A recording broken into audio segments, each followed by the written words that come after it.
마지막으로 한 번 더 하겠습니다. 5절 찬양하겠습니다. 주를 힘입어서 말씀 잘 배우고 주를 모시고 살아가세. 주를 의지하며 항상 순종하면 주가 사랑해 주시리라.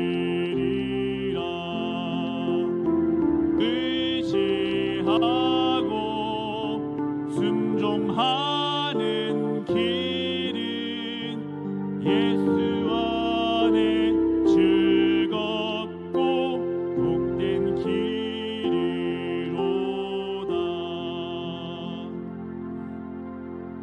자, 말씀 사경의 5번째 시간, 지금 항상 나오셔서 귀한 진리의 말씀 전해드리도록 하겠습니다.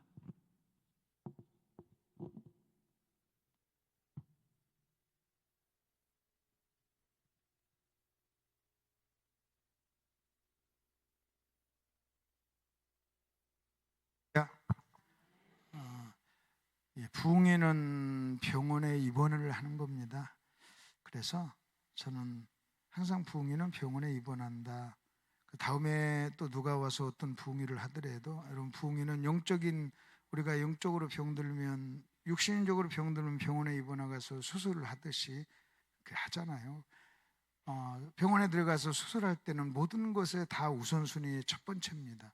아무리 바빠도 병원에 가고, 수술 안 하면 죽는다 그러면요, 아무리 바빠도 병원에 가고, 아무리 많은 대가를 지불하더라도 병원비 내고 치료를 받습니다. 그래서 부흥회는 짧은 시간에 하나님 말씀을 집중해가지고 공부를 해가지고 내 마음의 영적인 병을 다시 한번 이렇게 치료하고, 영적으로도 병들 수 있다 하는 것을 여러분 잘 아셔야만 합니다. 자, 여러분 그 교환을 한번 이제 보시죠. 교환을 한번 보시고 5가입니다. 복음은 사랑의 고백입니다. 복음은 이제 오늘 새벽하고 저녁은 복음이라는 주제를 가지고 여러분하고 같이 말씀을 나눌 겁니다. 너무나 귀한 주제입니다. 기도하고 시작하죠. 하나님 아버지, 은혜를 감사합니다. 이 새벽에 생명 연장해 주시고 귀하고 복된 자리 불러주셔서 다시 한번 하나님 말씀 들려주시니 고맙습니다. 내가 너에게 이른 말은 영이요 생명이라고 했사오니 그 생명 받아먹고 충만하기 위해서 다시 한번 우리가 왔사오니 저희들을 속사람을 강건케 해주시옵소서. 이번 부흥회를 통해서 우리 한 사람 한 사람 영적인 질병들을 치료해 주시고 우리가 마음을 수술할 수 있도록 은혜를 베풀어 주옵소서. 예수님 이름으로 기도하옵나이다. 아멘.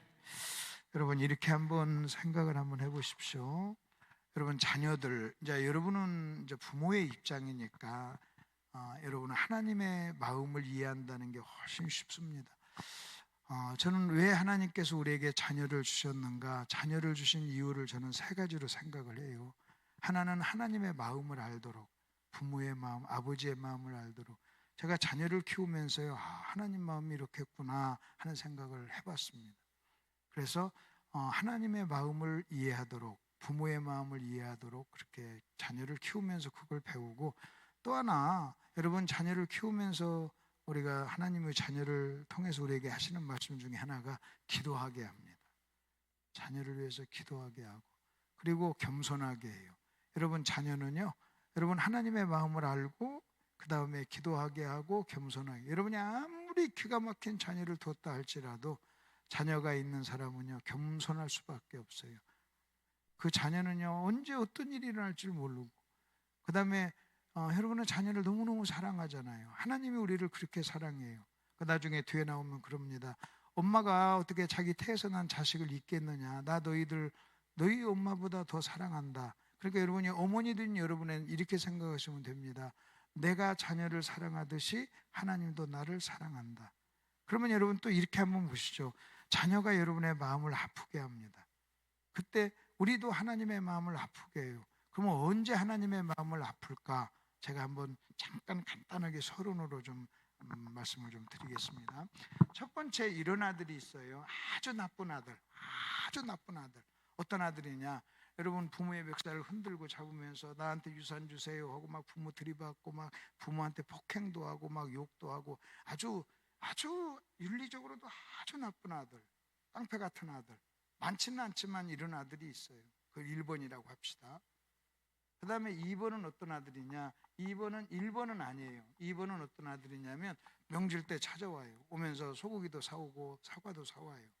그리고 아빠 생신도 챙기고, 그리고 엄마 아빠 결혼기념일도 챙기면서 명절 때 그리고 저렇게 합니다. 문제가 없어요. 부모 멱살 잡고 흔들고 부모한테 대들지 않아요. 그리고 아들 노릇, 아들 의무, 아들 노릇, 아들의 아버지한테 용돈도 주고 생일도 챙기고 그런 걸 잘해요. 그리고 세상에서도 나름대로 다 잘 살고 있어요.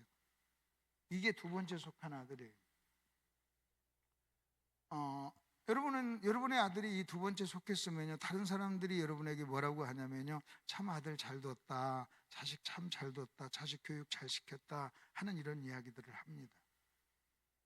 지금 대부분의 여러분의 자녀들은 그럴 거예요. 근데 세 번째 아들은 어떤 아들이냐? 근데 재밌는 것은요, 여러분이 부모의 마음에서 여러분 자녀가 1번일 때 너무나 가슴이 아파요. 그러면 여러분의 자녀가 2번일 때 그러면 여러분 가슴이 안 아픕니까? 대부분의 여러분의 자녀가 2번에 속했는데, 여러분 그 2번에 속한 이 자녀, 여러분이 자녀 때문에 눈물을 흘렸다고 섭섭할 때는요, 여러분 1번 때문이 아니에요. 2번의 자녀도 얼마든지 아버지의 마음과 엄마의 마음을 눈물 짓게 합니다. 우리 아들이 송도에 살아요. 우리 아들이 부목사예요. 목사예요. 한 번은 식사할 때 내가 이제 아들 며느리 우리 부부의 식사를 하는데, 엄마하고 며느리가 이제 화장실에 간 사이에 내가 우리 아들한테 이 얘기를 했어요. 아들이 1번, 2번, 3번의 아들이 있다. 3번의 아들은 어떤 아들이냐? 부모의 마음을 잘 이해하는 아들이에요. 부모의 마음을 잘 이해하는 아들. 너는 솔직히 너는 1번 아니지 않느냐? 그리고 사람들이 네가 내 아들인 거에 대해서 나를 굉장히 존경하고 부러워한다. 근데 우리 아들이 지수인데, 지수야, 가끔 엄마가 너 때문에 섭섭하고 마음 상하고 눈물 흘릴 때 네가 나빠서가 아니야. 네가 엄마의 마음을 이해하지 못하면 엄마는 그런다. 내가 이렇게 볼 때 2번의 아들 때문에 부모님들은 다 마음 상합니다. 다른 사람은 다 키가 막 어떻게 그런 아들 뒀냐고 부러워하는데, 실제 내막에 들어가면요, 그 아들 때문에 섭섭해요. 여러분, 딸랑 추석 때 명절 때만 오고 생일 때나 오고 그런 행사나 지키고 그저 사과 한 상자 사오고 소고기 한 건 사왔다고 그게 좋은 아들입니까? 그런 거 한다고 좋은 아들입니까? 그러면 3번의 아들은 어떤 아들이냐? 3번의 아들은요, 꼭 필요할 때 엄마한테 전화를 해요. 여러분, 소고기 더 안 사와도 괜찮아요. 여러분 자식들이 뭐 소고기 사오고 뭐 하나 선물 사오는 게 뭐가 그리 대단해요. 소고기 한 근 사와가지고요, 소고기 5근 가져가잖아요. 그런 것이 뭐가 문제예요? 경제적으로 따진다면. 근데 만일 자녀들 입장에서 나 명절 지켰어, 엄마 생일 지켰어, 그리고 이 자녀들이요, 자기 자식들 키우느라고 여러분 부모에 대해서 전화 한 통 안 하고 그런 명절 때만 딱 찾아오고 나는 괜찮은 자식이야 라고 생각한다면요, 아주 나쁜 아들이에요. 그러면서 내가 웃으면서 그랬어. 나는 네가 2번이 아니라 3번이 됐으면 좋겠다. 부모의 마음을 기쁘게 하는 아들, 부모의 마음을 기쁘게. 다른 거 없다 그랬어요. 명절 때도 찾아오지만 꼭 찾아와야 될 때 찾아오고 꼭 필요할 때 전화하고,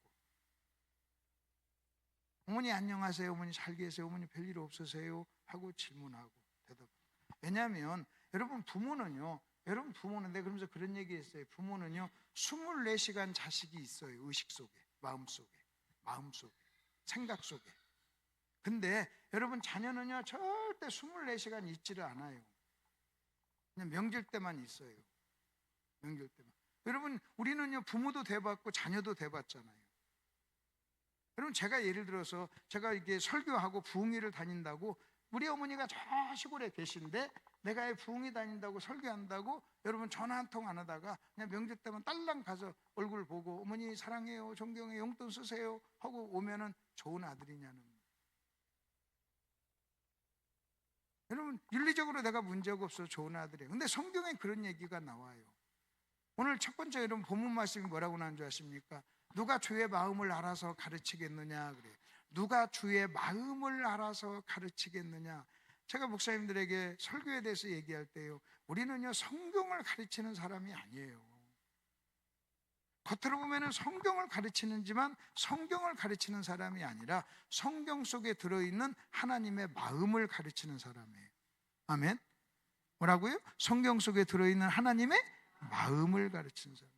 여러분이 목사님의 설교를 들을 때 그냥 설교를 들으면 안 돼요. 그 설교를 하는 목사님의 마음을 읽어야 돼요. 마음을. 여러분 그 마음을 읽지 아니하면요 설교를 잘하네 못하네 설교가 기네 짧네 목사님 어쩌네 그런 얘기 하지만요 여러분 마음을 읽으면요 그게 진짜예요. 여러분 마음을 읽는다는 게 뭡니까? 제가 책을 여러 권 썼어요. 그러면 여러분 보십시오. 여러분이 제 마음속에 있는 생각을 여러분은 몰라요. 모르는데 제가 여러분의 내 마음을 여러분에게 알릴 수 있는 방법이 딱 두 가지밖에 없어요. 하나는 뭐냐? 말하는 거예요. 말. 하나는 글을 쓰는 거예요. 그래서 말과 글은 제 마음속의 생각을 밖으로 표현하는 거예요. 여러분에게 알려주는 수단이에요. 도구예요. 내가 말하지 않으면 내 마음속의 생각을 모르고 내가 글을 쓰자면 모르잖아요. 우리도 하나님의 마음을 몰라요. 근데 하나님께서요 우리가 알 수 있도록 당신의 마음을 글에다가 표현해가지고 우리에게 줬어요. 그게 성경이에요. 그게 성경. 여러분 만일 여러분이 아들한테 자녀들한테 무슨 말을 할 때 여러분이 자녀한테 야, 이놈 새끼야! 그러면 된마! 이놈 새끼냥! 넌 이렇게 자꾸 공부 좀 하고 그러지 왜 자꾸 게임만 하냐? 그럴 때 아들이 딱 오면서 아버지, 어머니 교회 다시면서 이 새끼 저 새끼 하면 됩니까? 여러분 지금 그게 욕입니까? 이놈 새끼냥 그게 욕입니까? 여러분 문자로 보면 욕이에요. 근데 마음을 읽으면요 욕이 아니에요. 엄마가 나 사랑해서 하는 거예요. 사랑의 고백이에요. 사랑의 고백.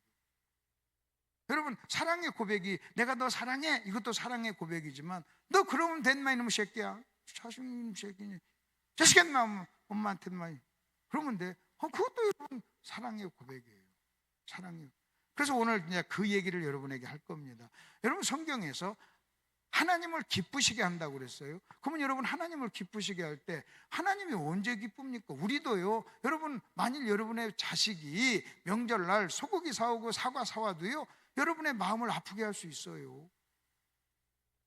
여러분 근데 여러분 우리도 그런데 하나님이 우리 영이신 하나님이요. 무슨 우리가 내는 헌금 때문에 기쁘시겠어요? 헌금 속에 우리의 마음이 묻어가니까 마음을 읽는 거예요. 하나님도 우리의 마음을 읽는 거예요.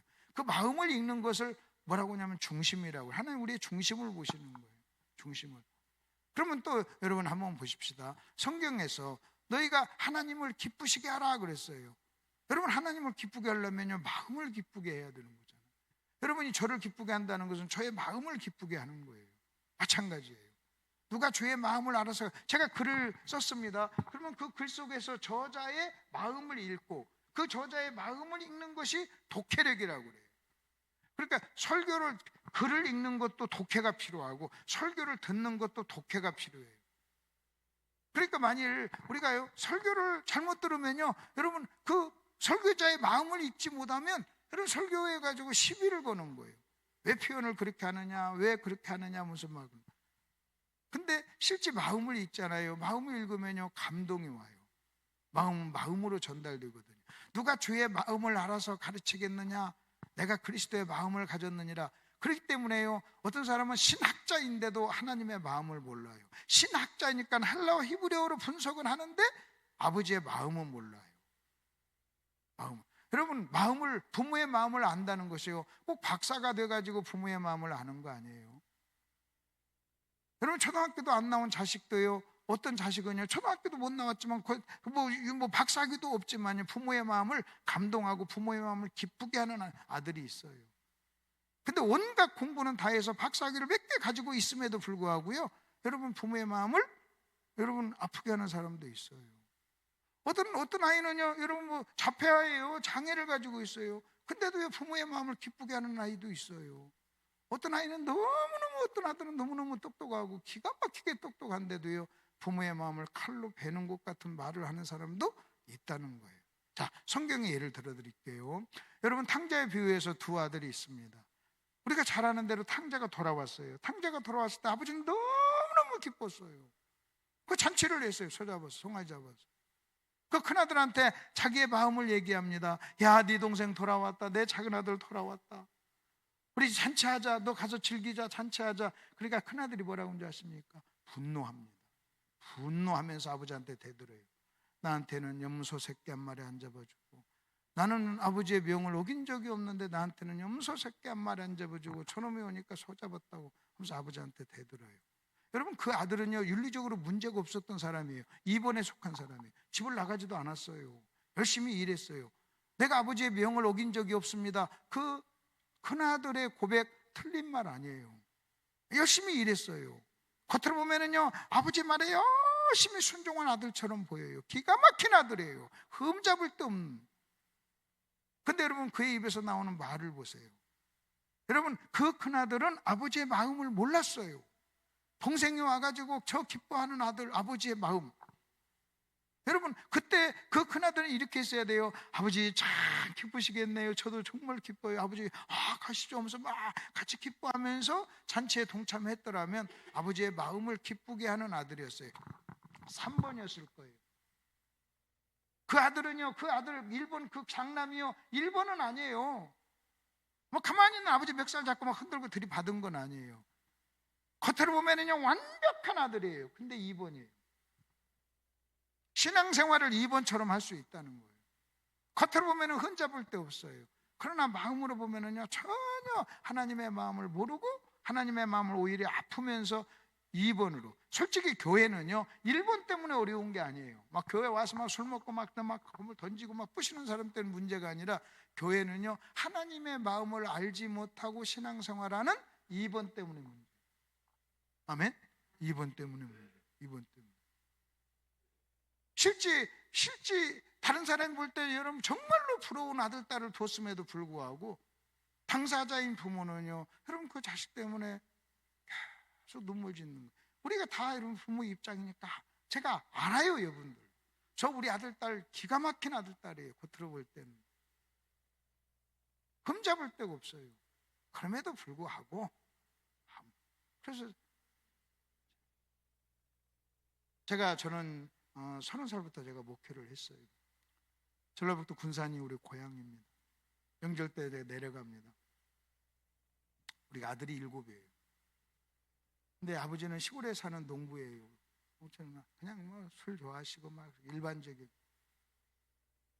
그래가지고 농사를 이렇게 조그만 뭐 고추도 농사 짓고 뭣도 농사 짓고 고구마도 짓고 뭣도 짓고 명절 때 오면요 자식들한테 이렇게 나눠주는 기쁨으로 좀 시금씩 이렇게 쌀도 좀 주고 뭐 주고. 근데 우리 아버지의 문제는요 그걸 주면서 되게 큰 소리를 쳐요. 1년에 한 번 큰 소리 치는 그 맛으로 사시는 거예요. 근데 내가 둘째인데 내가 그렇게 한 번은 그러길래 내가 이렇게 얘기했어요. 아버지 너무 그러지 마세요. 여기까지 오는 차비 경비 다 그것까지면 아버지가 주는 거 2배 3배는 사요 그랬어요. 농담처럼 했는지 농담처럼 했지만요 제가요 그때 내가 탁 그 얘기를 하는 순간 아버지 얼굴이요 색깔이 싹 입을 탁 다무시더라고요. 아버지가 돌아가셨는데요 오래전에 돌아가셨죠. 내가 이제 철이 들고 부모가 되고 나이가 먹고 그때도 내가 목사고 내 자식도 내가 키웠지만요 부모 마음을 몰랐던 거예요. 부모 마음 알면 그런 얘기하면 안 되죠. 감사하다고 고맙다고 그걸 받아가지고 들고 와야죠. 기쁜 마음. 나중에 어느 날 성경을 읽고 이런 걸 깨닫고 나니까요 내가 아버지한테 범했던 죄 다른 것은 하나도 생각이 안 나요. 그때 내가 그 말 했을 때 내 말 들은 아버지가 얼굴이 순간적으로 어두워지고 그다음부터 말을 안 하시는 그 모습이요 잊혀지질 않아요. 잊혀지질 않아요. 내 아버님 살아계시면요 내가 붙잡고 무릎 꿇고 울면서라도 용서를 빌고 싶어요. 여러분 목사인 내가 무슨 아버지한테 무슨 뭐 나쁜 윤리적인 행위를 했겠어요. 용돈도 드리고 명절 때 그 바빠도 꼭 찾아가고 그 사람들은요 다 기가 막힌 아들 뒀다고 그랬어요. 여러분 어떨지 모르지만요 아이고 세계적인 목사 뒀다고 부흥사 뒀다고 훌륭한 목사 뒀다고 훌륭한 아들 뒀다고. 그래도 내 마음속에 제가 이렇게 철이 들고 나이가 먹고 나서 보니까 부모 입장이 돼 보니까 내가 아버지 마음을 몰랐구나. 재밌는 것은 우리 아들 때요 제 아들이 막 서면은 나한테 와서 우리한테 와서 그래요. 아버지 어머니 나도 쟤처럼 저렇게 힘들게 했어요 그래. 자기는 힘들게 하지 않은 것처럼 다들 생각해요, 자녀들은. 그러면 내가 항상 하는 얘기, 너는 더 그랬단마. 아, 그랬어요? 그리고 되게 싹 잊어버려요. 그리고 자기 아들한테 막 가서 더 그랬어요. 그러면 어머니 나 키우느라고 얼마나 힘드셨어요. 나도 저놈 때문에 힘든데 저놈보다 더 했다니 얼마나 힘들었어요. 그랬을 때는 그 말을 한마디 안 해. 그 말을 안 해요. 그게 다 이제 더 나이가 더 먹고 더 아버지의 마음. 그 다음에 또 성경에 보면요, 여러분 하나님의 마음을 모르고 신앙생활하는 또 대표적인 사람이 하나 나와요. 포도원 비유에서, 여러분 포도원 비유에서 일꾼이 나오잖아요. 아침부터 일찍 12시간 일한 사람이 있어요. 1시간 일한 사람하고 똑같이 주니까요, 원망하면서 들이대밀어요. 여러분 그렇게 얘기하면 안 돼요. 자기가 안 받고 여러분 줬다면 뭐하지만 자기가 다 줬잖아요, 약속대로. 그럼 여러분 이렇게 하죠. 아버지 참 좋으시네요. 아버지 참, 아버지는 마음이 참 넓으시네요. 저 1시간 일하는 놈한테도 나하고 똑같이 주다니. 역시 아버지는 참 마음이 넓고 사랑이 넓으시네요. 그래야 되는데 원망을 하고 비난을 했어요. 원망을 하고 막 비난을 했어요. 그래서 여러분이요, 서로 남편이 아내의 마음을, 아내가 남편의 마음을, 성도가 목사의 마음을, 목사가 성도의 마음을 이해하면요, 절대 싸우지 않습니다. 원망하지 않습니다. 마음을 알면요. 그 다음에 남편이 아내의 마음을 몰라주면요, 별 돈 다 갖다 주고 별걸 다 해줘도요, 마음을 몰라주면 외롭고 힘들어요. 가난해도요, 자기 마음을 이해해주는 아내, 자기 마음을 이해해주는 남편을 만나면요, 너무 감사하죠. 그 신앙생활이란 뭐냐? 여러분 성경을 읽는다는 것은 뭐냐 할 때, 하나님의 마음을 알아서. 내가 오늘 교회 가서 이 설교를 이걸 얘기를 좀 했어요. 그랬더니 초등학교 4학년 아이가요, 자기 집에 가서 그러더래요, 엄마한테. 초등학교 4학년 아이가 같이 부흥회를 참석을 했어요. 4학년 아이가 엄마한테 뭐라고 하냐, 엄마 내가 1번은 아니지만 2번인 것 같아요. 4학년, 내가 1번은 아니지만 내가 2번인 것 같아요. 내가 3번 되도록 노력할게요. 근데 재밌는 것은요, 그렇게 말하는 순간 3번이 된 거예요. 그리고 자기가 2번이라고 고백하는 게 회개예요. 여러분, 내가 내 아들하고 잠깐 이 사이에 요 얘기를 잠깐 해줬더니요, 우리 아들이 눈물이 글썽글썽해요. 그러니까 엄마하고 자기 아내가 화장실 갔다 왔는데 둘이 좀 아빠하고 하더라고, 둘이 앉아서 얘기하는데 눈물 흘리고 훔치고 이렇게 하니까 무슨 얘기냐, 우리끼리 한 얘기가 있어. 한 얘기가 있어. 그 내가 그랬어요. 전화 한 통씩 자주 엄마한테 하거라. 그리고 엄마의 마음을 이해해거라. 우리 아들 훌륭한 아들이에요. 정말 좋은 아들이에요. 근데 나는 더 좋은 아들, 마음을 이해하는 아들. 이해가 되시죠? 우리도 마찬가지. 여러분 이 새벽에 이렇게 새벽 예배 나오시는 여러분은요, 진짜 좋은 성도들이에요. 그럼에도 불구하고 제가 말씀드리고 싶어요.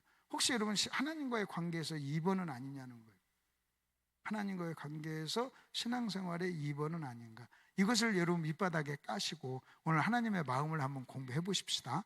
아멘. 자, 이제 2번으로 넘어가 보세요. 2번 넘어가면 여러분 그렇습니다. 요한은 하나님과 마귀를 이렇게 소개합니다. 하나님은 사랑이라 소개해요. 하나님은 뭐라고요? 사랑이라.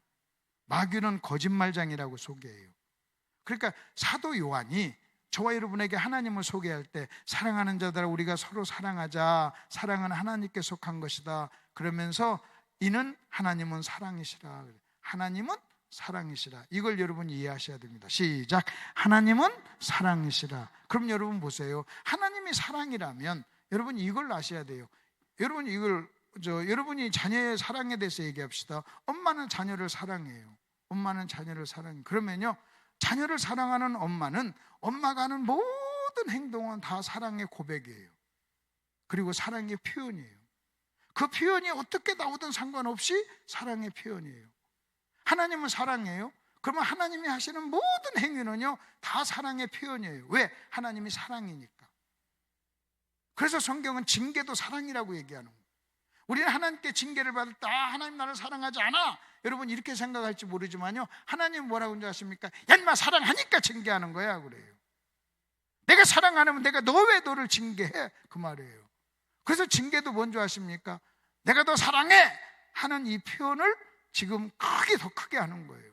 더 크게. 근데 우리는요, 더 큰 하나님의 사랑의 그 표현을 우리는 이해를 못해요. 그 사랑이 아니라고 자꾸 얘기해요. 근데 성경은요, 하나님은 사랑이라. 제가 이 말씀을 이걸 가지고 이렇게 끝내, 하나님은 사랑이라. 그렇기 때문에 하나님이 나에게 주시는 모든 것은 다 사랑의 표현이에요. 그래서 합력하여 선을 이루는 거예요. 그렇기 때문에 여러분은요, 절대로 원망이나 불평이나 여러분 짜증내서는 안 돼요. 그래서 범사에 감사가 필요한 거예요. 왜? 하나님은요, 여러분에게 하나님이 어떻게 여러분에게 그 표현하든 그 하나님의 표현은 다 사랑이다. 자, 그래서 그래요. 하나님은 사랑이라. 그렇기 때문에 하나님으로부터 나오는 모든 것은 다 사랑의 뭐다? 표현이다. 하나님이 나에게 주시는 모든 것은 다 나를 뭐 하시기 때문에, 사랑하시기 때문에 주신 것이다. 설사 그것이 징계를 할지라도 그것도 사랑의 표현이다. 근데 마귀는 뭐예요? 마귀는요, 거짓말장이에요. 마귀는 사기꾼이에요. 마귀는 거짓말장이에요. 마귀는 저와 여러분에게 사기를 칩니다. 사기를 치는 수단이 거짓말이에요. 거짓말이 없으면 사기칠 수가 없어요. 그래서 마귀의 입에서 나온 모든 말은 다 비진리예요. 그러면 마귀는요, 원래 마귀라는 이름의 뜻이 대적자라는 뜻이에요. 마귀는 하나님을 본질적으로 하나님을 대적하는 존재예요. 그러면 여러분, 하나님은 사랑이에요? 그럼 마귀는 거짓말장이에요. 그럼 마귀가 할 수 있는 최고의 거짓말이 뭔지 아십니까? 하나님은 너를 사랑하지 않아, 이 말이에요. 아멘? 그러면 하나님은 끊임없이 저와 여러분에게 뭐라고 하겠어요? 나 너 사랑해, 나 너 사랑해, 이 고백을 합니다. 아멘? 이 고백을 해요. 그러면 마귀는요, 마귀가 하는 모든 말은 다 뭔지 아십니까? 우리를 사기치는 거예요. 거짓말. 그래서 마귀에게서 나온 모든 것은, 여러분 여기 제비가 있어요. 사기꾼이 있어요. 사기꾼이 아무리 달콤한 말을 해도 결국 그것은요, 거짓말이에요. 여러분 엄마가 좀 싸납게 해도 그것은요, 여러분 그것도 사랑의 고백이에요. 만일 여러분이 아들한테 화가 나가지고 막 아들을 책망하면서 막 좀 싸나운 얘기를 할 때 그 아들이 꼭 껴안고, 우리 엄마 나 정말 사랑하는구나, 사랑하지 않으면 이렇게 욕도 안 하시지, 우리 엄마가 오늘 아침부터 사랑의 고백을 하셨네 하고 꼭 안아주면요, 눈물 날걸? 근데 그걸 눈 부릅뜨면서, 아니 엄마가 아들한테 그렇게 욕하시면 돼요? 그러면 그 사람은 문자적으로 해석한 거예요. 여러분 성경은요, 문자적인 해석도 필요하지만 어떤 것은 그 속에 담겨진 하나님의 마음을 읽어야 된다 하는 거예요. 마음을 읽어야 된다, 그 얘기예요. 그래서 하나님 사랑, 마귀는 거짓말장이. 자, 이것을 전제로 하고 2번으로 넘어가 보세요. 하나님에게서 나온 모든 것이 사랑이라면, 하나님께서 에덴 동산에서 여러분 선악과를 만들어 놓고 이 선악과 먹지 말라 라고 얘기한 것은 사랑의 고백이에요. 사랑하니까 그 말을 한 거예요. 사랑하니까. 결국 선악과를 먹지 말라, 네가 먹는 날엔 죽어 라고 말한 것은요, 이것을 다른 말로, 다른 표현으로 딱 얘기하면, 제 표현으로 얘기해 볼게요. 다른 표현으로 얘기하면 뭔지 아십니까? 하나님이 에덴 동산에서, 여러분 에덴 동산을 선물해 줬어요. 그리고 하나님께서 아담과 하와에게 선악과를 먹지 말라고 한 이 말은요, 여러분 아담과 하와를 저주하고 미워하고 시기하고 질투해서 한 게 아니에요. 사랑하기 때문에 그렇게 한 거예요. 그렇기 때문에 선악과를 먹지 말라, 네가 먹는 날에는 죽는다 하는 이 말은 하나님께서 아담과 하와에게 나 너 사랑해 라고 얘기하는 거예요. 나 너 사랑해. 뭐라고요? 나 너 사랑해. 나 너 사랑해. 너 이렇게 살아야 너 행복해. 우리가 행복에 대해서 배웠잖아요. 나는 네가 잘 되기를 원해. 나는 내가 너를 사랑하니까 네가 행복하기를 원해. 나는 너를 사랑하니까 네가 잘 되기를 원해. 근데 네가 잘 되고 행복하려면 선악과를 먹지 말아야 돼. 이게 사랑의 고백인 거예요. 너 열심히 공부해. 너 게임하지 말고 열심히 공부해. 그 말은요, 지금 자식이 게임하면서 즐거워하는 모습이 싫어서가 아니에요. 그렇게 해야 나중에 이 자식에게 유익하니까 그렇게 얘기하는 거잖아요. 마찬가지로 지금 나 너 사랑해요. 그러면 선악과를 먹지 말라 하는 말씀이 다른 말로 얘기하면 나 너 사랑해 라고 한다면, 마귀가 아담과 하와에게 찾아와가지고 먹어, 괜찮아, 안 죽어, 그 말은 뭔지 아십니까? 그 말을 다른 표현으로 얘기하면 뭔지 아세요? 이거, 하나님은 너를 사랑하지 않아, 이 말. 뭐라고요? 시작. 하나님은 너를 사랑하지 않아. 그래서 저거 먹지 말라고 했어. 너 사랑한다면 먹으라고 했겠지. 너 사랑하지 않으니까 먹지 말라고 한 거예요. 너 저거 먹으면 너도 하나님처럼 되니까 하나님도 시기하고 질투하고 미워하고, 그래서 네가 하나님처럼 안 되기를 원하는 거야. 그러면 여러분 잘 들어보십시오. 에덴 동산에 우리가 어제 회개를 공부할 때는 이렇게 공부했어요. 에덴 동산에 진리와 비진리가 있었어요. 그러면요, 죄란 뭔지 아십니까? 진리를 거부하고 비진리를 받은 게 죄예요. 이번에는 이것을 요 표현으로 얘기한다면 에덴 동산 안에 1번 하나님의 사랑의 고백이 있었고, 2번째 마귀의 참소가 있었어요. 에덴 동산에 나 너 사랑해 라고 하는 하나님의 고백, 2번째는요 마귀, 하나님은 너 사랑하지 않아 라는 비진리가 있었던 거예요. 그때 여러분, 그때 아담과 하와는요 1번 나 너 사랑해 라고 하는 이 사랑의 고백을 듣지 않는 거예요. 믿지 않은 거예요. 불신한 거예요. 거부한 거예요. 그리고요 마귀의 말, 하나님은 너 사랑하지 않아 라고 하는 이 말을 받아들인 거예요. 그래서 죄란 뭐냐? 하나님의 사랑을 거부하는 거예요. 하나님의 사랑을 거부하는 거예요. 하나님의 사랑에, 여러분 보십시오. 하나님의 사랑에 대한 무지예요. 사랑에 대한 오해예요. 마귀가 얘기한 하나님은 너를 사랑하지 않아 라고 하는 이 거짓말에 완벽하게 속은 거예요.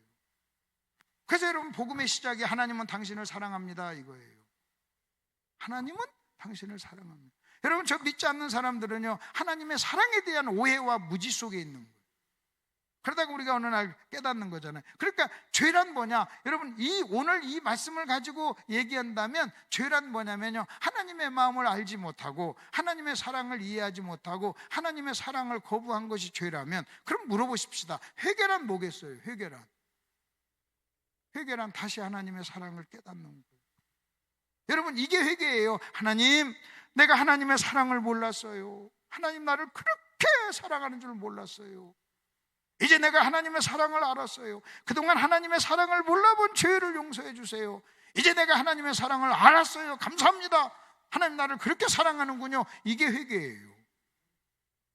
이게 회개예요.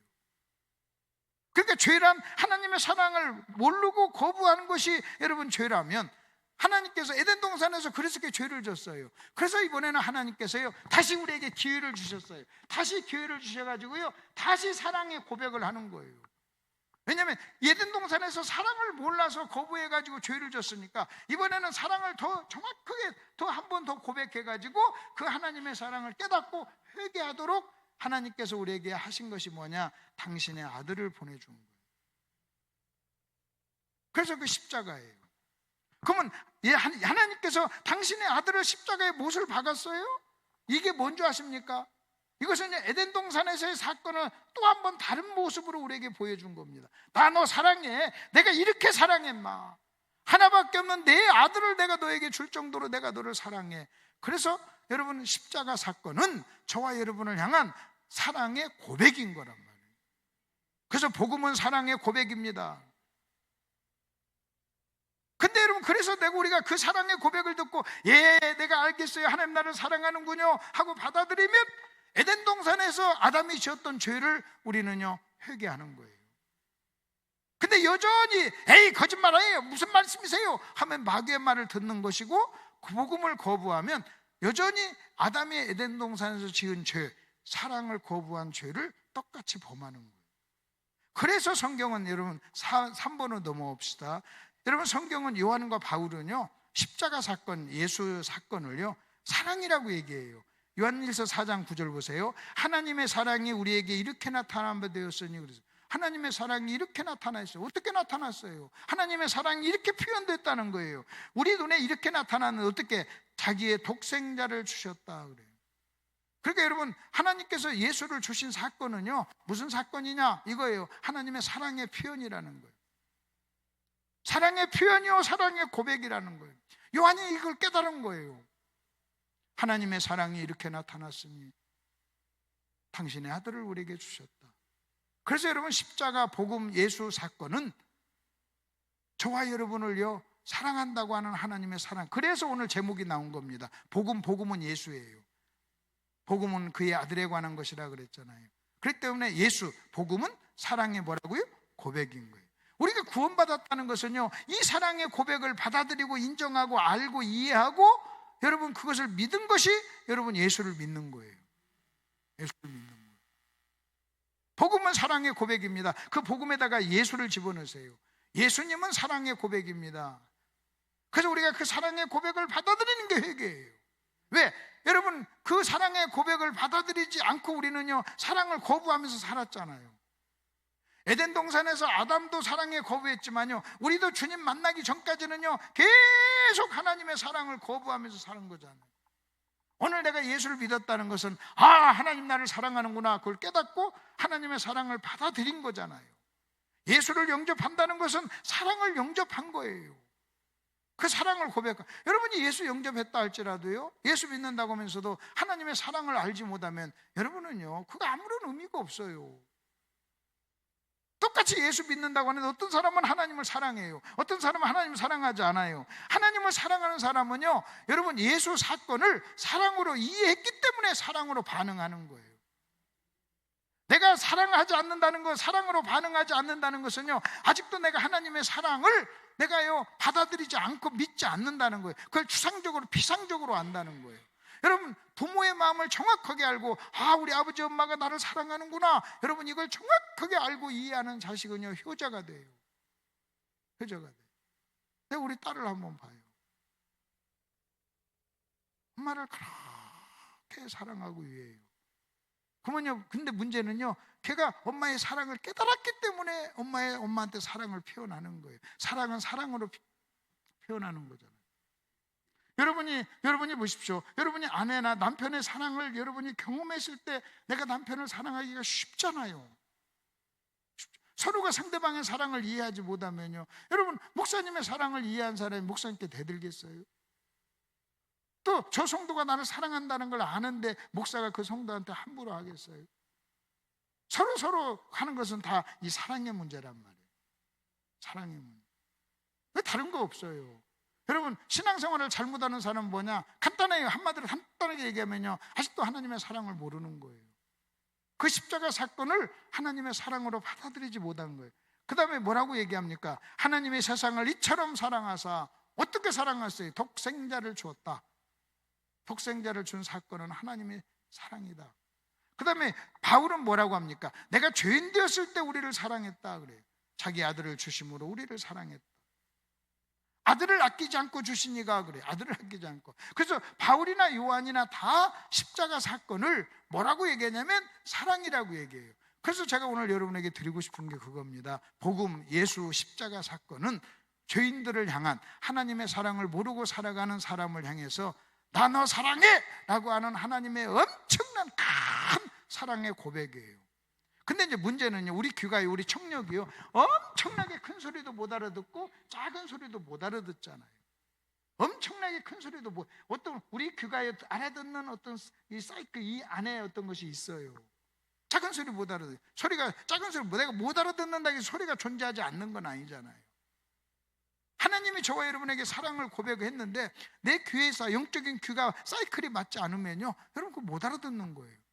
근데 그것을 알아듣는 사람은요, 자기 생명을 바치는 거예요. 자기 생명을. 저는 한번 생각해 봐요. 여러분이 하나님을 사랑하지 않고 신앙생활 하죠? 끽 해봤자 2번이에요. 끽 해봤자 2번이에요.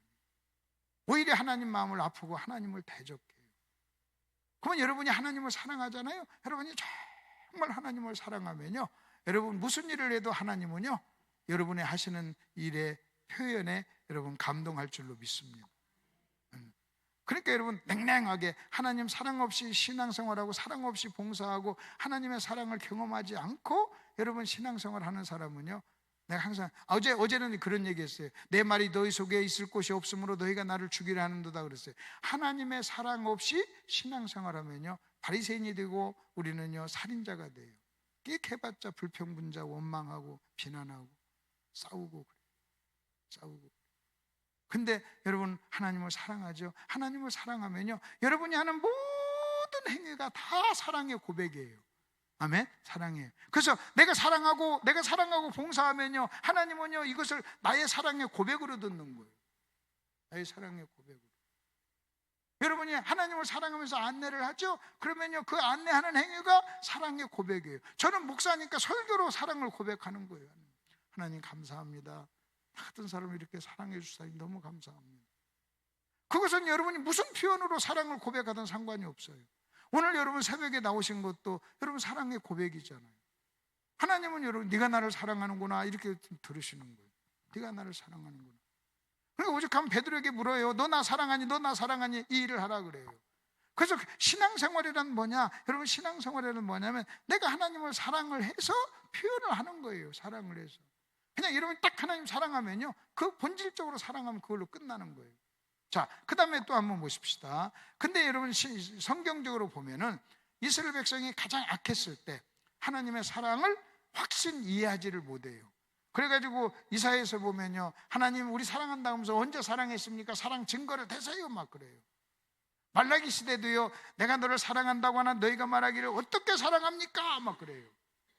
어떻게 사랑합니까? 그래서 항상 악한 시대에는 하나님의 사랑에 무지했고 오해했어요. 그리고 하나님 나 언제 사랑했어요? 증거 대세요. 그런 거예요. 그러니까 하나님이 기가 막혀가지고 그거에 대한 표현으로 증거를 대신 게 이사야에 있는 말씀이에요. 오직 시온이 이르기를 여호와께서 나를 버리시며 주께서 나를 잊으셨다 하였거니와, 나를 버리고 잊어버리는 것, 여러분 이것이 사랑의 반대예요. 사랑이란 뭔지 아십니까? 버리지 않고 끝까지 함께하는 것이고 잊지 않는 거예요. 여러분 우리가 주례할 때 이렇게 묻습니다. 무슨 경우라도 이 남자만을, 이 여자만을 사랑하고 버리지 않겠냐는 거예요. 그게 사랑이에요. 사랑은요 함께하는 거예요. 사랑은 함께하는 거예요. 여러분이 보십시오. 여러분이 교회를 사랑한다는 것은 교회 행사에 함께하는 거예요. 여러분이 이 시간 여기 오신 것은요, 하나님 사랑에서도 왔고 교회 사랑의 표현인 거예요. 교회 사랑의 표현. 여러분 교회에서 하는 어떤 일에 여러분이 함께 동참하지 않는다는 것은 사랑하지 않는 거예요. 사랑하면 함께하는 거예요. 그래서 하나님께서 내가 너를 떠나지 않고 버리지 않는다고 얘기해요. 떠나지 않고 버리지 않는 게 여러분 사랑입니다. 여러분 사랑을 다른 어떤 특별한 데서 찾지 마세요. 여러분 남편이 여러분 버리지 않고 40년 50년 함께 사는 것이 사랑이고, 여러분 아내가 여러분 버리지 않고 그냥 함께 사는 것이 사랑이에요. 함께 사는 것이, 함께 하는 것이 사랑이에요. 함께 하는 것이. 여러분 오늘 와주신 것이 여러분 목사에 대한 사랑이고 교회에 대한 사랑이고 하나님에 대한 사랑인 거예요. 아멘? 그게 사랑을 함께하는 거. 버리지 않는 거. 그 다음에 잊지 않는 거. 기억 속에 있는 거. 바울이 빌립보서를 쓰면서 이렇게 얘기합니다. 하나님 빌립보 교회 성도의 사랑의 고백을 여러분 4가지로 해요. 내 생각 속에 너희가 있다. 내 기도 속에 너희가 있다. 내가 항상 너희를 위해 기도하면 내 생각 속에 있고 내 기도 속에 있고, 그 다음에 내가 너희를 사랑하고, 그 다음에 내 마음 속에 있다 그래요. 여러분 마음 속에 있는 게 사랑이에요. 여기 잊지 않는 게 사랑이에요. 그 잊지 않는 걸 뭐라고 하는지 아십니까? 우리 이렇게 합니다. 앉으나 서나 당신 생각. 앉으나 서나 당신. 그래서 아까 내가 얘기했잖아요. 부모는요 24시간 자식 사랑해. 우리 집사람이, 내가 이제 또 목사님들에게 막 성경을 막 이렇게 가르치고 좋은 얘기하면요, 아이고 당신 어떻게 그렇게 목사님들 그렇게 잘하냐고, 그 기가 막힌 얘기는 그렇게 안 해요. 꼭 옆에서 뭐라고 하는지 아십니까? 당신 아들한테도 그렇게 해요. 막 그래요. 갑자기 왜 아들이 나와요? 그러니까요, 아들을 사랑하는 내 아내의 마음속에는요 항상 아들이 있어요. 왜 내가 다른 사람한테 조금만 잘하면요, 당신 아들한테도 그 사람한테 가르치듯이 그렇게 가르치라고 그래요. 왜? 엄마 마음속에 항상 아들이 있습니다. 아까 말씀드렸잖아요, 내리사랑이라고. 부모 마음속에, 내가 사실 때는 하는 얘기를 해요. 부모 마음속에는요 24시간 있지만 네 마음속에는 24시간 없어. 급할 때, 필요할 때, 용돈 필요할 때 그때나 전화하고 그때나 얘기하고. 그러면 사랑. 여러분 앉으나서나 항상 한다면 명절 때만 올 수 있어요? 아까 그래서 여러분 명절 때만 오는 아들이 여러분 정말 좋은 아들이냐는 거예요. 더 나쁜 아들은요, 명절 때 와가지고 뭐 하나 사들고 와가지고 나는 아들로를 했다 이렇게 생각하는 것 자체가 아주 악한 거예요. 악한 거예요. 그래서 그 생각하면서요 끊임없이 의식적으로 부모를 생각하고 또 생각하고. 그렇잖아요. 그러니까 하나님께서 뭐라고 하냐면, 나를 잊어버렸잖아요, 나 버렸잖아요. 이 말은 뭐냐? 언제 사랑했어요? 나 사랑하지 않잖아요. 이스라엘 백성들이 그렇게 얘기하니까 하나님이 거기에 대한 대답이에요. 대답이 뭔지 아십니까? 15절. 여인이 어찌 그 젖먹는 자식을 잊겠으며 자기 태에서 난 아들을 국률이 여기지 않겠느냐? 그들은 잊을지라도 나는 잊지 않는다. 너희가 항상 내 마음에 있어. 그래서 여러분이 엄마라면 이 말씀 들으면서 이 생각해야 돼요. 여러분 뭐라고 하는지 아십니까? 여러분이 여러분 자식 24시간 생각하듯이 하나님도 항상 우리가 하나님의 마음속에 있어요. 하나님의 생각 속에 있어요. 그렇게 사랑해. 우리가 잊어버려요. 여러분 자식들이 부모를 잊어버리고 그냥 주일날 한번 달랑달랑 와가지고 나 주님 사랑해 하면서 헌금 한번 하고 11조하고 뭐 주일날 와서 예배 참석하고 나 신앙생활 다 했다. 여러분 그건 신앙생활이 아니에요. 우리가 자식으로서 하나님을 잊어버리고 사는 거지, 하나님은요 우리가 어디 있어도 하나님 우리를 기억하고 사랑하는 겁니다. 정말 하나님.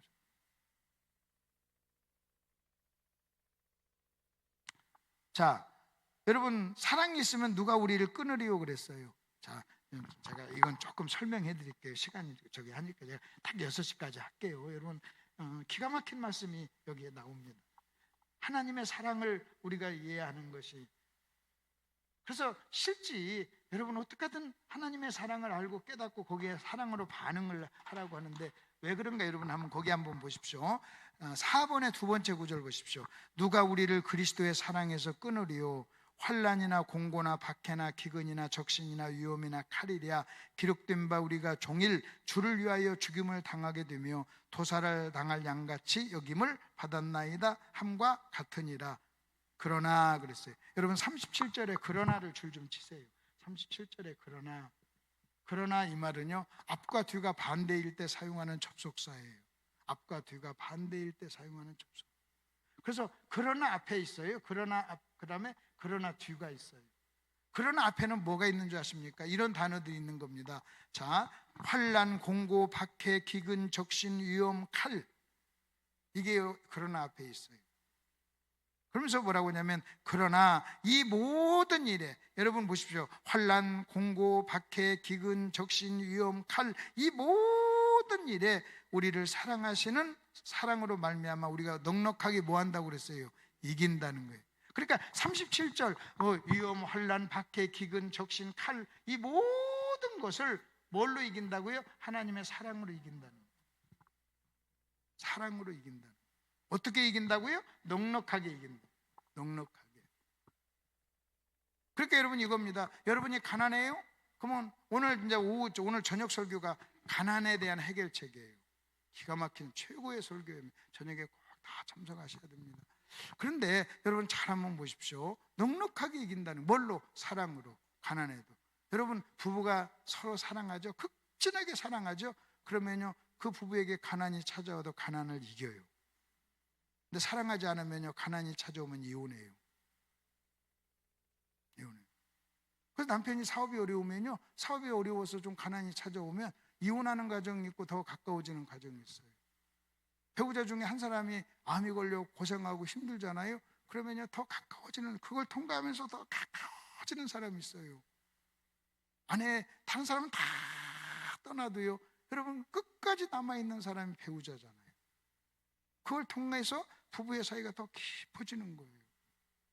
그리고 그 고난을 터널을 이겨요. 뭘로 이긴 거예요? 사랑으로 이긴 거예요. 사랑으로 이긴 거예요. 근데 어려우면요 여러분 어려우면 어떻게 된 줄 아십니까? 사랑이 없으면요 어려우면 헤어져요. 그 고난을, 가난을, 역경을 못 이겨요. 헤어진다는 것은 못 이긴다는 거예요. 그럼 여기서도 지금 하는 말이 뭐냐면 칼이나 적신이나 뭐 이 모든 것을 사랑으로 넉넉하게 이긴다는 거예요. 넉넉. 그래서 여러분이 인생을 살면서 어려울수록 이런 것들을 만날수록 하나님의 사랑을 묵상해야 돼요. 그리고 그 사랑으로 넉넉하게 이겨야 될 줄 믿습니다. 여러분 넉넉하게 이긴다는 게 뭔지 아세요? 넉넉하게 이긴다는 게, 넉넉하게 이긴다의 반대가 뭐냐면 간신히 산다 그거예요. 맨날 아침에도 싸우고 점심에도 싸우고 새참 때 싸우고 또 저녁에 자기 전에 싸우고, 싸울 때마다 끝내자, 이혼하자. 아직 이혼 도장은 찍지 않지만 맨날 싸울 때마다 하루에도 몇 번씩 이혼하자고 얘기하면 그런 사람을 뭐라고 하느냐? 간신히 사는 사람.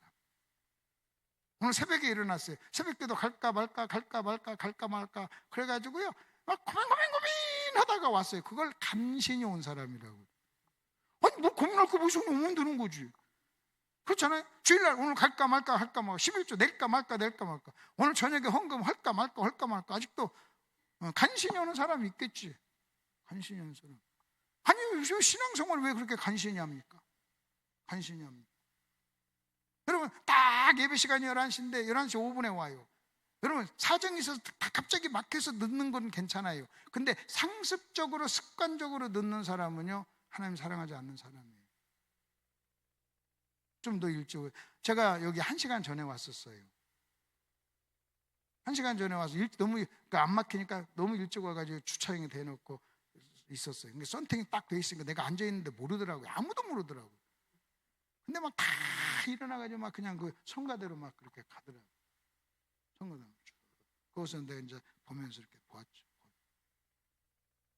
벌써 여러분 10시가 예배인데 벌써 9시 되니까 막 왔잖아요. 막 기쁨 막 헐렁헐렁 오면서 9시 오면서 늦었나 보다 하면서 늦었나 보다 막 이렇게 오면 그게 사랑의 모습이죠. 넉넉하게 신앙생활하는 거죠. 넉넉하게 신앙생활하는 거죠. 넉넉하게. 그렇죠. 어차피 여러분 신앙 어차피 11시 예배 참석하려면 좀 일찍 와서 기도하고 봉사하고 좀 앉아 차분히 마음도 가라앉히고.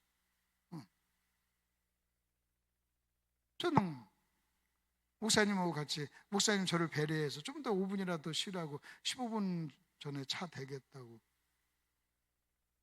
새벽엔 안 막히니까 그러지 마시고 40분에 되세요. 좀 일찍 와서 내가 앉아서 숨도 좀 쉬고 또 정리도 하고 기도도 하고 싶은 거예요. 그게 넉넉한 거죠. 여러분 헌금할 때도 막 고민하고 하면요, 여러분 간신히 하는 일이 없기를 바랍니다. 나는 어떤 때는요 그런 것들을 보면 마음이 아파요. 여러분 내가 목사로서 우리 성도들 이렇게 헌금하는 거 보면요, 어떤 사람은 간신히 하고 어떤 사람은 넉넉하게 하는 게 보여요. 간신히 하는 사람은 뭔지 아십니까? 틀림없이 월급이 첫째 주인데 월급이 어떤 때는 11주를 첫째 주 했다가 두 번째 주 했다가 네 번째 주 했다가 한 번 건너뛰었다가 이런 사람은요 그냥 간신히 하는 사람이에요. 근데 당연히 그 주간에 정확하게 또박또박 하는 사람은요 넉넉하게 하는 사람이에요. 어차피 신앙생활을 했고 우리가 넉넉하게 해야 될 줄 믿습니다. 어떻게 하면 넉넉하게, 사랑으로 넉넉하게 이긴다는 거예요. 이제 마지막으로 하나만 얘기할게요. 자, 그러면 하나님이 우리를 사랑한다는 걸 어떻게 알 수 있을까요? 하나님이 나를 사랑한다, 여러분을 너무너무 끔찍히도 사랑한다는 것을 어떻게 알 수 있을까? 그 비결을 가르쳐 드릴게요. 저를 보세요. 제가 설명해 드릴게요. 여러분 이렇게 한번 물어볼게요. 아니 여러분 천국이 있다는 걸 믿으세요? 천국이 있다는 걸 아세요? 대답해 보세요. 천국이 있다는 걸 아세요? 천국이 있다는 걸 믿으세요? 여러분은 천국이 있다는 걸 믿고 알고 확신해요. 자, 지옥이 있다는 걸 아시죠? 믿으시죠? 확신하죠? 그러면 증거를 대세요. 증거가 뭐예요? 아니 천국이 있다는 거, 지옥이 있다는 걸 그렇게 알고 이해하고 확신한다면서요. 그러면 증거를 대세요. 그럼 사람들 갑자기 당황해요. 여러분 증거도 없이 믿으십니까? 증거도 없이 아십니까? 증거도 없이 확신합니까? 증거도 없이 내 평생을 거기다가 투자합니까? 그러면 천국 갔다 왔나요? 여러분 지옥 갔다 왔나요? 요즘 뭐 천국 갔다 왔다 지옥 갔다 왔다고는 유튜버가 많은데 전부 다 사기예요. 거짓말이에요. 천국과 갔다 왔다고 하는데 지옥을 갔다 왔다고 하는데 사람마다 다 달라요. 그거 다 사기예요. 그거 믿지 마세요. 그 말 믿지 마세요. 그 사람들이 천국이 있다고 해서 없던 천국이 있는 것도 아니고 있던 천국이 없어지는 것도 아니에요. 그러면 여러분 보시죠. 천국이 있는 걸 우리는 알고 믿고 확신합니다. 거기에 목숨을 겁니다. 거기에 내 생명을 바칩니다. 어떻게 우리가 알고 믿는 줄 아세요? 증거가 뭔 줄 아세요? 증거가요, 성경에 써 있어요. 다시 시작. 성경에 써 있어요. 시작. 성경에 써 있어요. 그래서 여러분 이러세요. 나는 천국에 있는 걸 믿고 알고 확신합니다. 나는 여기에 목숨을 겁니다. 증거를 댈까요? 성경에 시퍼렇게 써 있어요. 여러분 어떤 유튜버가 천국 갔다 왔다고 해가지고 내가 믿는 게 아니에요. 지옥 갔다고 내가 봤다고 해서 내가 믿는 게 아니에요. 나는요 그 사람 말보다 하나님 말씀을 더 믿어요. 사람은요 거짓됐기 때문에 거짓말할 수 있지만 하나님은 그렇지 않아요. 성경에 써 있어요. 이번 주제가 뭐예요? 성경이 기준입니다잖아요. 그럼 또 물어보십시다. 똑같은 대답이에요. 하나님 여러분 사랑해요. 끔찍이도 사랑해요. 어떻게 알고 이해하고 확신할 수 있을까요? 성경에 써 있어요. 성경에 써 있어요. 하나님이 나를 사랑하신다. 하나님이 나를 사랑하셔서 당신의 아들을 주셨다고 써 있어요. 그래서 여러분 거기 요한일서 보세요. 내가 하나님의 아들의 이름을 믿는 너에게 이것을 쓰는 것은 그래요. 너희에게 영생이 있음을 알게 하기 위해서. 여러분이 영생이 있음을 어떻게 알아요? 성경에 써서. 성경에 써 있어요. 성경에 써 있어요. 그래서 오늘 여러분 이 고백입니다. 복음, 예수, 십자가는 사랑의 고백. 오늘 제가 하려고 했던 핵심은 여러분 이겁니다. 우리가 하나님의 마음을 알고 이해하자. 하나님의 마음을 알자. 하나님 마음을 알자. 자, 그러면 에덴 동산에서 인간이 범한 죄가 뭐냐? 나는 너 사랑해라고 하는 하나님의 사랑의 고백을 거부한 것이 죄다. 그렇다면 이번엔요, 두 번째 하나님께서 저와 여러분에게 당신의 아들을 통해서 사랑을 고백을 했어요. 이제 그 사랑의 고백을 받아들이는 거예요. 하나님을 사랑하지 않은 죄, 하나님의 사랑을 부정했던 죄, 그것을 우리는 회개하고 하나님의 사랑을 받아들이는 것, 그것이요 여러분 복음은 사랑의 고백. 저는 이 말씀을 이 원리를요 깨닫고 이렇게 정리하면서요 정말 생각 많이 했어요. 정말 생각 많이 했어요. 그래서 창세기 2장 16절 선악과를 먹지 말라. 선악과를 먹지 말라. 네가 이것을 먹는 날엔 죽으리라. 이 말씀을 읽을 때마다요 하나님이 나 너 사랑해. 나는 네가 행복하길 원해. 네가 잘 되길 원해 하는 이 고백을. 그래서 여러분이 어떤 성경 어디를 읽든 하나님의 사랑의 고백의 편지처럼 여러분 읽으시길 바랍니다. 예, 오늘 주님 앞에 드린 분들 제가 좀 잠깐 우리 권인숙 권사님, 노경미 권사님, 심옥성 권사님, 그리고 박흥경 장로님, 박장로님, 신상화 장로님 감사함을 드렸고요. 정재영 목사님 감사함을 드렸습니다. 오늘 저녁에 여러분 다 우리 감사의 예물을 드리시길 바랍니다. 제가 기도하고 여러분 통성으로 우리 기도하시면서 오늘 말씀 붙잡고 이렇게 고백하세요. 하나님, 내 생애에 하나님의 사랑의 고백들을 제가 봅니다. 하나님의 마음을 아프게 하지 않는 그런 사람 되게 해달라고 기도하십시다. 살아계신 아버지 하나님, 은혜를 감사합니다. 새벽 미명에 우리를 불러주셔서 하나님 말씀 들려주시니 참 감사합니다. 아버지 하나님은 사랑이라고 했습니다. 그러기에 하나님으로부터 나오는 모든 것은 다 사랑의 고백인 줄 믿습니다. 십자가에서 당신의 아들을 통하여 우리를 향하여 나 너 사랑해라고 큰 소리로 고백하셨던 우리 주님, 우리는 그 하나님의 음성을 들었기에 우리가 이렇게 예수를 믿었습니다.